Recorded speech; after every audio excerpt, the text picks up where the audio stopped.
राधे राधे। ब्रजभूमि दर्शन YouTube channel में आपका स्वागत है। दोस्तों, आज की इस वीडियो में हम जानेंगे भगवान जगन्नाथ की रथ यात्रा के बारे में।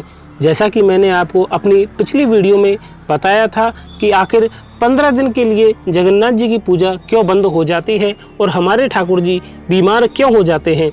दोस्तों, वीडियो शुरू करने से पहले एक निवेदन है कि अगर आपको ये वीडियो अच्छी लगे तो चैनल को सब्सक्राइब करें और बेल आइकन को दबाना ना भूलें। और सबसे अहम बात, वीडियो को अंत तक जरूर देखें। दोस्तों, पुरी स्थित जगन्नाथ मंदिर भारत के 4 पवित्र धामों में से एक है। वर्तमान मंदिर 800 वर्ष से भी अधिक प्राचीन है, जिसमें भगवान श्री कृष्ण जगन्नाथ रूप में विराजित हैं। साथ ही उनके बड़े भाई बलराम और उनकी बहन सुभद्रा की भी पूजा की जाती है। वास्तव में रथ यात्रा एक सामुदायिक आनुष्ठानिक पर्व है। इस यात्रा के पीछे यह मान्यता है कि हमारे भगवान अपने गर्भगृह से निकलकर प्रजा का हाल जानने के लिए निकलते हैं और इस यात्रा में देश विदेश से लाखों लोग शामिल होने आते हैं। इस अवसर पर घरों में कोई भी पूजा नहीं होती है और ना ही किसी भी प्रकार का कोई उपवास रखा जाता है। और सबसे अहम बात कि इस रथ यात्रा के दौरान यहाँ किसी भी प्रकार का कोई जाति भेद देखने को नहीं मिलता है। दोस्तों, पूरी रथ यात्रा के लिए बलराम, श्री कृष्ण और देवी सुभद्रा के लिए 3 अलग अलग रथ निर्मित किए जाते हैं। रथ यात्रा में सबसे आगे बलराम जी का रथ, उसके बाद बीच में देवी सुभद्रा जी का रथ जो कि हमारे ठाकुर जी की बहन है, सबसे पीछे भगवान जगन्नाथ श्री कृष्ण का रथ होता है। इन्हें उनके रंग व ऊंचाई से पहचाना जाता है। बलराम जी के रथ को ताल ध्वज कहते हैं, जिसका रंग हरा लाल होता है। देवी सुभद्रा जी के रथ को दर्प दलन या पद्म रथ भी कहा जाता है, जो काले नीले या लाल रंग का होता है। जबकि भगवान जगन्नाथ के रथ को नंदी घोष या गरुड़ ध्वज भी कहते हैं। इसका रंग लाल और पीला होता है।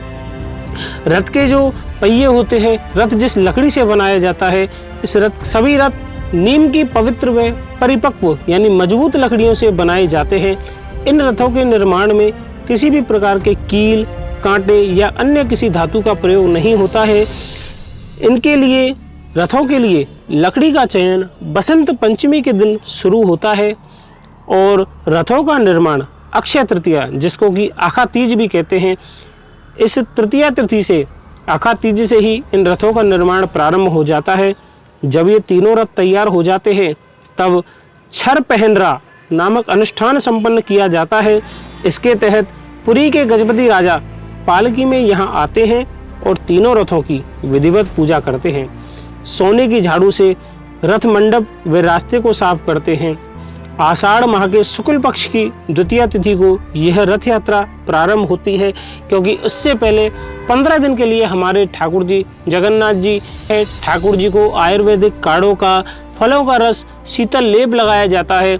उसके बाद आषाढ़ माह के शुक्ल पक्ष की द्वितीया तिथि को हमारे ठाकुर जी स्वस्थ होकर लोगों का हाल जानने के लिए बाहर निकलते हैं।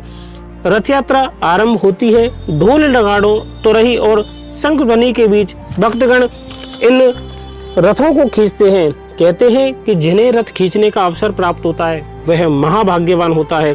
पौराणिक मान्यता के अनुसार रथ खींचने वाले व्यक्ति को मोक्ष की प्राप्ति होती है। जगन्नाथ जी मंदिर से यह रथ यात्रा शुरू होकर पुरी नगर से गुजरते हुए रथ गुड़ीचा मंदिर में पहुंचते हैं, जहां हमारे भगवान के मौसी का घर भी कहा जाता है।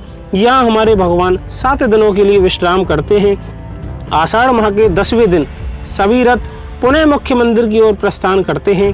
जगन्नाथ जी मंदिर वापस पहुंचने के बाद सभी प्रतिमाएं रथ में ही रहती हैं।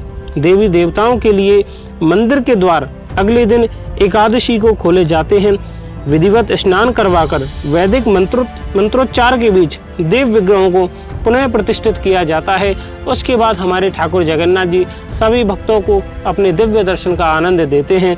दोस्तों, जगन्नाथ जी मंदिर के बारे में बहुत मान्यताएं भी हैं। कहते हैं कि जगन्नाथ जी मंदिर के जो ध्वज होता है वो रोज बदला जाता है। कहते हैं अगर एक भी दिन यह ध्वज नहीं बदला जाए तो प्रलय आ जाती है। दोस्तों, जगन्नाथ जी मंदिर की एक मान्यता यह भी है कि जैसे ही जगन्नाथ जी मंदिर के अंदर द्वार के अंदर प्रवेश करेंगे तो समुद्र की लहरों की आवाज़ नहीं आती है, और जैसे ही आप मंदिर से बाहर निकलेंगे तो समुद्र की लहरों की आवाज़ें आपको सुनाई देती हैं। ऐसी यहाँ के मंदिर के बारे में मान्यता है। दोस्तों, अगर आपको ये वीडियो अच्छी लगे तो चैनल को सब्सक्राइब करें, बेल आइकन को दबाना ना भूलें। राधे राधे, श्री राधे राधे।